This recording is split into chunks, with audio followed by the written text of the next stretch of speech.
qaranglar. Ana cho'lpiga solaman. Ko'ringlar, ana. Suvni ko'ringlar, yaqinroq keltir kamerani. Ana. Suvni ko'ringlar, ko'p. Qachon kam solsangizlar, bu unaqa bo'ladi. Atti bo'lib qo'shilib ketadi. Agar suv ko'p bo'lsa, o'ynab chiqadi.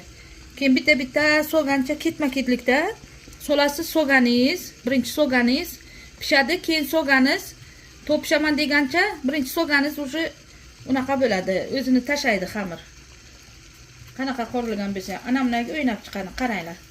Ko'rdingizlarmi? Bu ham bitta lavha sizlarga. Ana. Ana shunday solinadi. Endi solgan xamirimizni ana qarang. Idishimizni tagiga cho'kib yopishib qolmasligi uchun ko'tarib qo'yamiz. Ana o'ynab chiqadi hozir. Qaynab chiqqanini ham ko'rsataman. Qaranglar, tagini ko'tardim. Ana qaranglar. Ana o'zi endi krishkasini bosamiz. Bu xamir takka cho'kdi-ku, endi ko'tarilish kerak, yuzga chiqish kerak. O'shangacha qaynatamiz. Biroz ushlab o'tiramiz. Keyin qaynashni boshladiki, ko'tarib olib, qarab o'tiramiz yuz olishini. Suvni yuziga chiqishi kerak. O'shanda keyin уже olinadi sovuq suvga. Qaranglar, pilmenlarimiz hammasi pishib yuzga chiqdi.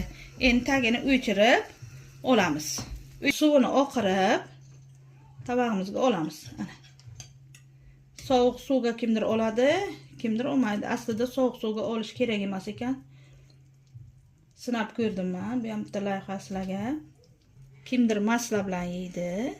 Maslasi erib tagigacha boradi, juda mazali bo'ladi. Men qo'lim bilan qilaman. Qo'llarim toza, tirnoqlarim olingan. Hozir aralashtiraman. Voy.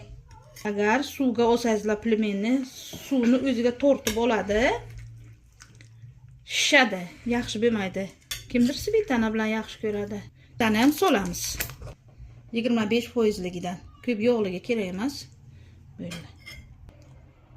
Ana qizlar ko'ringlar. Kimga kerak bo'lsa, smetana bilan yeyaveradi. Endi tarelkalarga olib beramiz. Biz hozir sizlarga ko'rsatish uchun shunday qildim, qaranglar. Tarelkaga keraklicha solib beramiz uydagilar.